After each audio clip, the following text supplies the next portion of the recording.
Once again, welcome back to the information station where we provide information that can help change your situation, which will empower you to have your very own motivation. Once again, my name is Shahid and thank y'all for joining me. You know, we all know those people. We all have those people in our families or people that we know that is super religious. You know, those people that they are so heavenly bound that they're no earthly good. You know, you say to them, hey, how you doing today? Well, I'm blessed and highly favored. Oh, okay.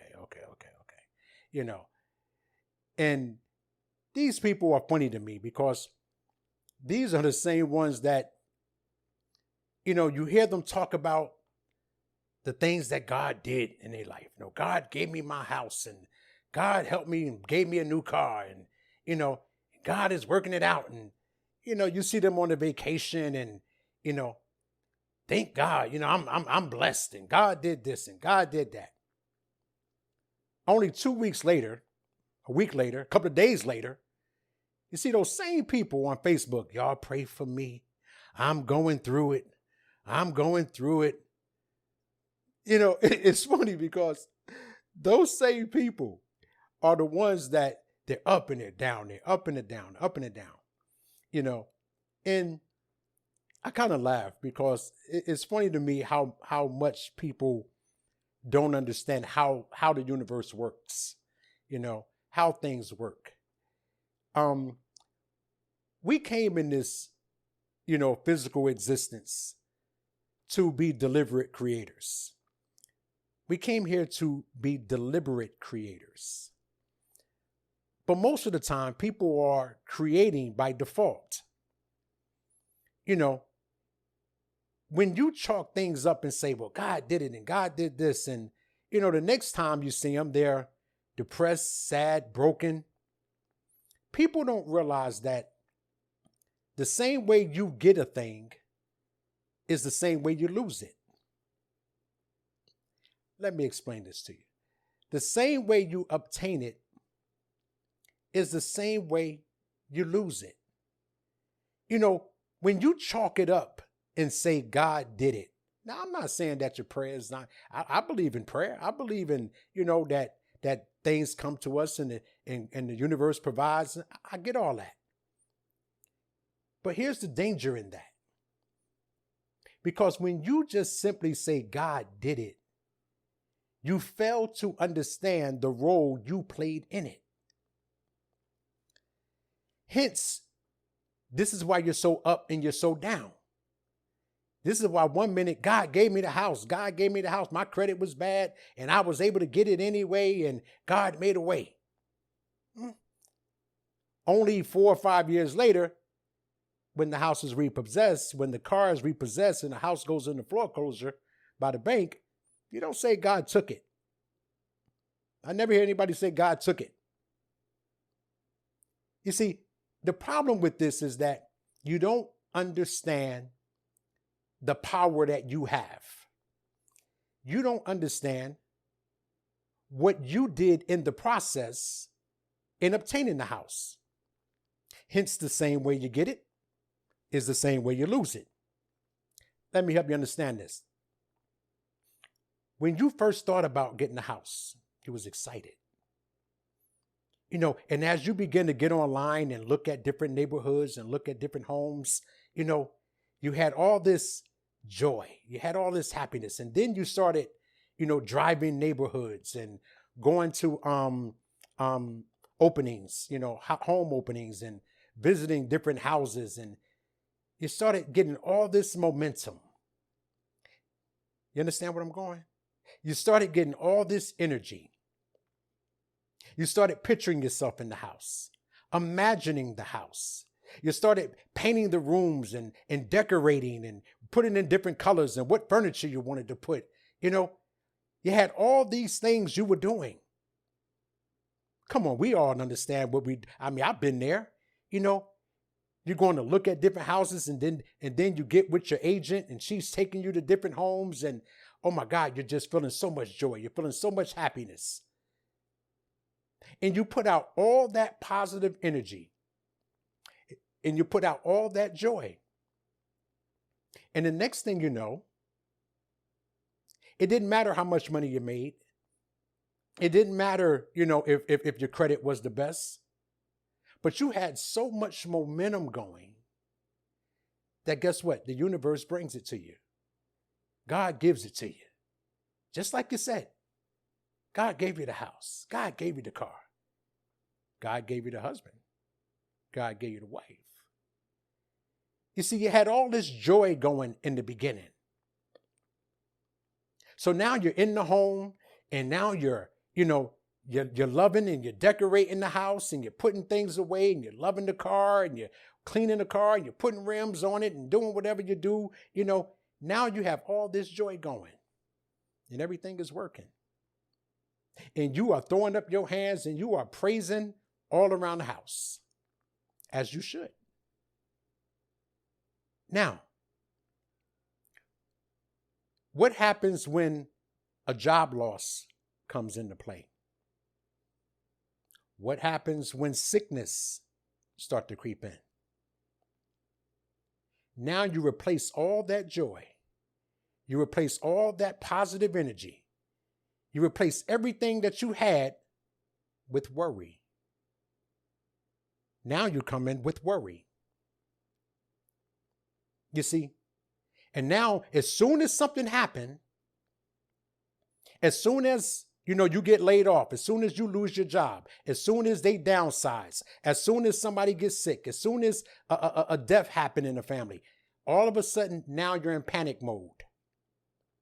Oh my God, how am I going to pay the mortgage? Oh my God, how am I going to get this done? You see what happens?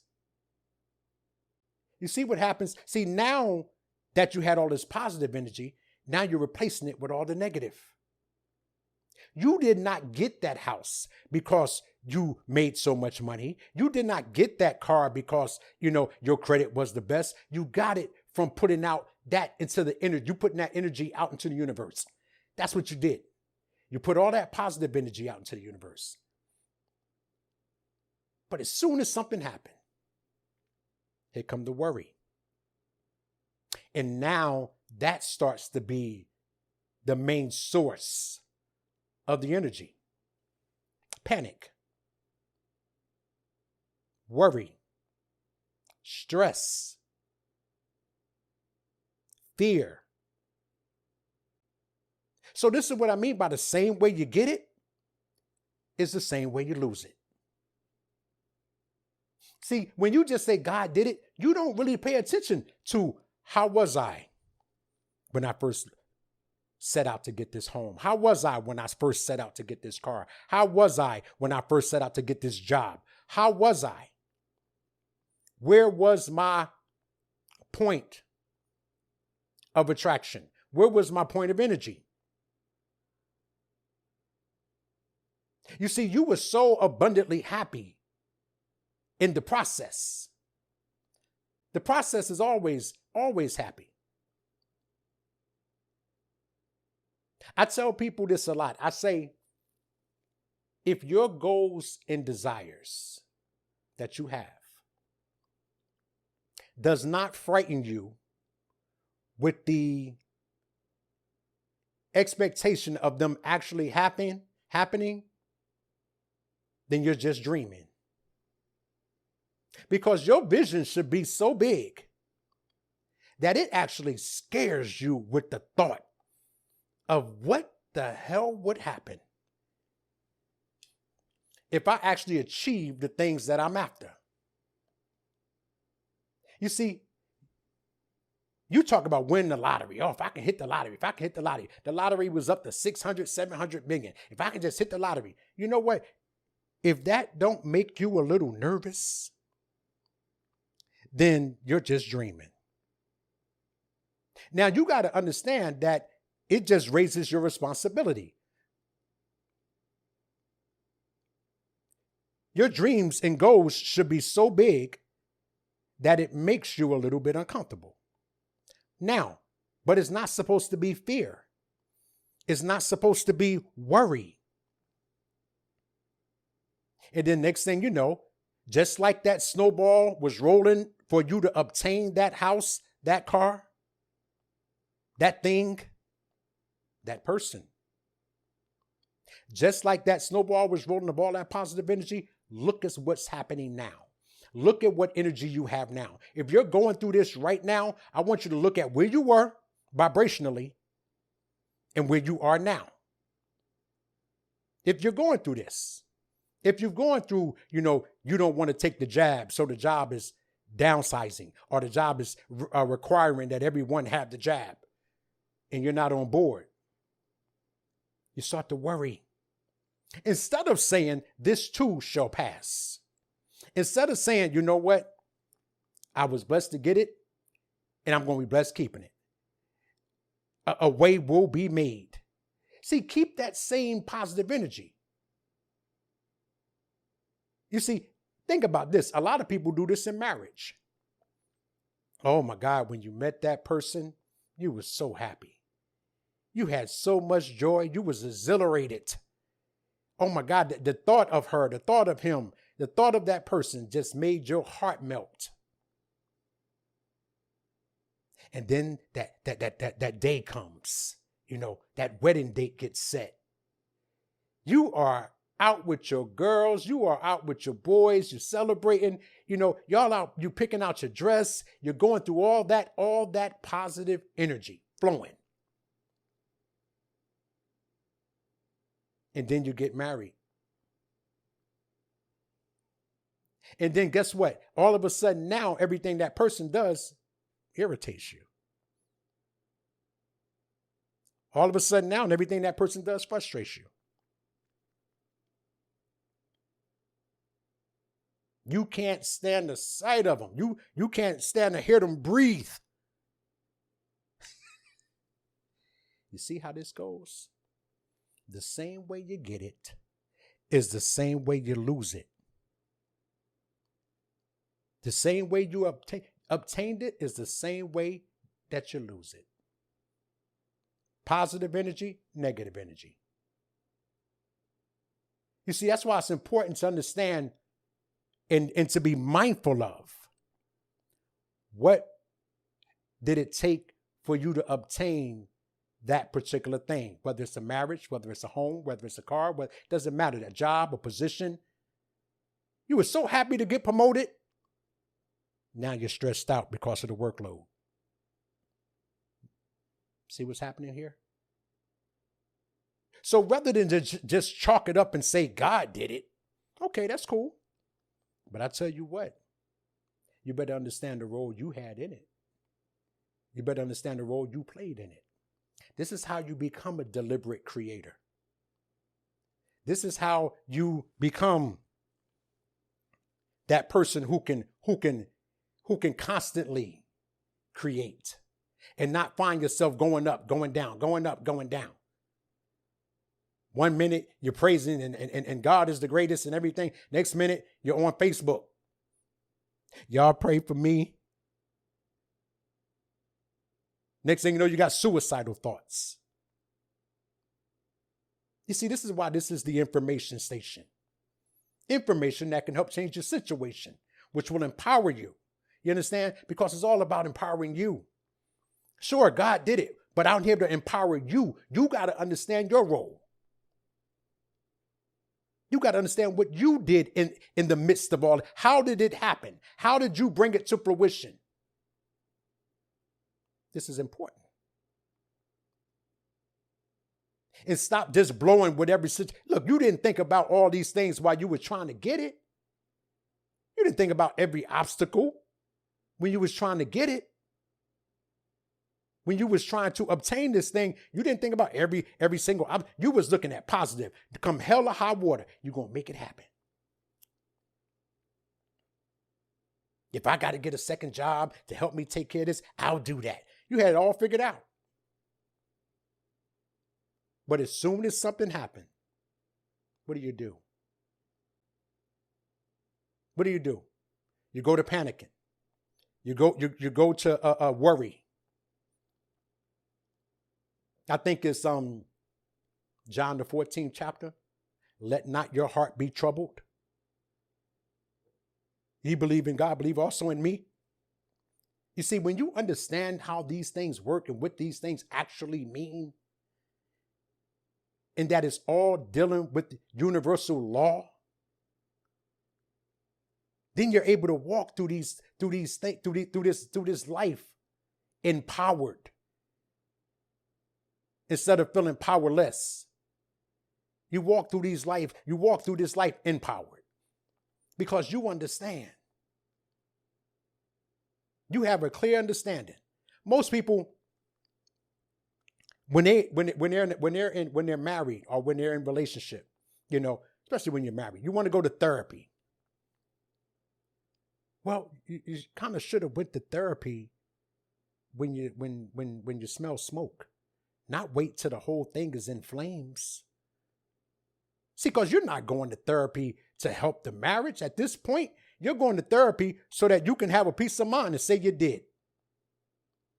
You're not recommending therapy because you want to work it out. You just want somebody to confirm your decision. Because you have already made your mind up that you're out of here, that you're not going to be in this anymore. So understand that we came here to be deliberate creators. We came here to walk in that power. You see, when you take that responsibility, oh man, people are afraid of that word. People are afraid of that word. They love to just say, I'm going to give it to God. No, God gave it to you. I'm just going to let somebody else work it out. No, you got to fix this. You have to take responsibility over your vibrational tone, over your energy, over your frequency. Can't nobody do that for you. And it starts with understanding. It starts with knowing how things work. And you hear it all the time, God did this and God did that. And I kind of just look at people and I shake my head because I know in the next few days, this is why they got to have church on Sunday and Tuesday night and Wednesday night and again on Friday. And this is why they got to do that. The reason why they have to do that is because people can't stand from one day to the next. So they got to keep you coming back and forth in there.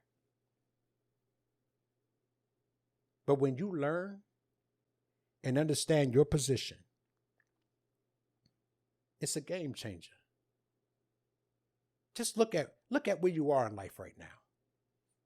Now, if you're getting value out of this, please hit that like button and don't forget to subscribe and hit the bell so that you're notified every time I put up a video.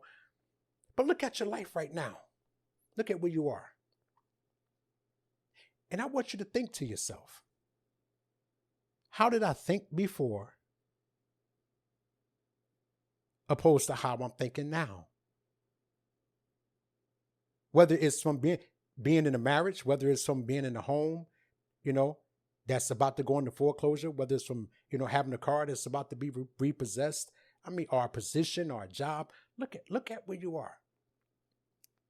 And ask yourself, what is my role in the big scheme of things? What is my role in all of this? How have I handled it? You'll be surprised at what you find. You see, it's okay to say God did it. But please understand that there's nothing outer that does not work first with the inner. The inner me. The inner me. The inner me. You see how this goes? So I believe that there's something higher than us. Of course. I don't use the same terminology as everybody else use. But I understand the higher source. I understand the higher frequency. I don't give it, a he or a him. I don't do that.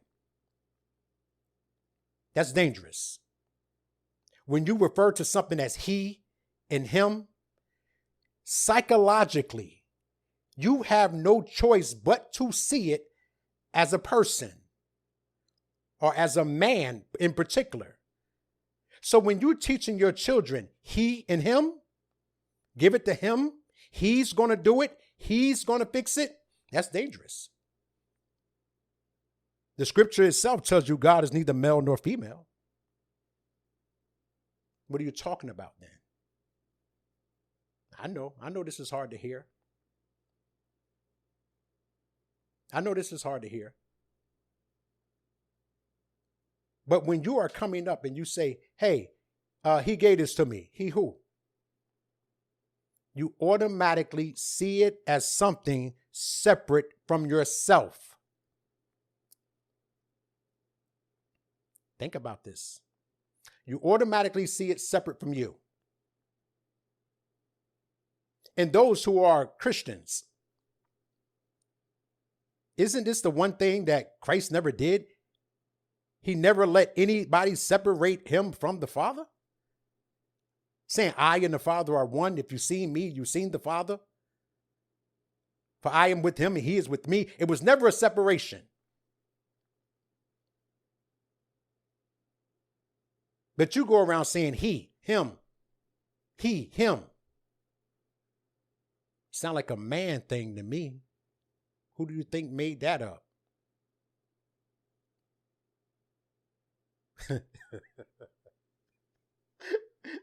They say that God made man in his image and man has been trying to repay the favor ever since.